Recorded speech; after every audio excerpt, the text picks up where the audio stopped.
လုံးပဲမင်္ဂလာပါခင်ဗျာမုံရီဦးပန်းချန်ကြိုးဆိုပါခင်ဗျာဒါလေးတွေကတော့ပြည့်ပြည့်အစင်းပြတင်ထားတဲ့နေရာလေးများဖြစ်ပါတယ်ခင်ဗျာ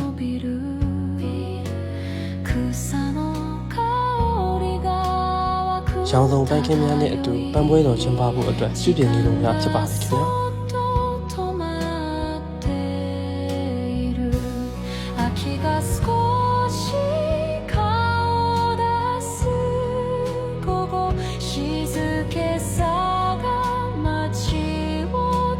ဒါအပြင်ရာသီဥတုပူအိုက်လာရင်မောပြေဖို့အတွက်ရေခဲမုတ်ဆိုင်များနဲ့ဖွင့်လှစ်ပေးဖို့အစီအစဉ်များလည်းရှိပါတယ်ခင်ဗျာ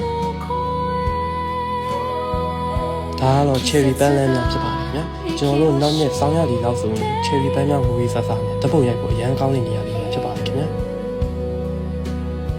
အဆုံးထိကြည့်ရှုပေးတဲ့အတွက်အားလုံးကိုကျေးဇူးအထူးတင်ရှိပါတယ်ခင်ဗျာ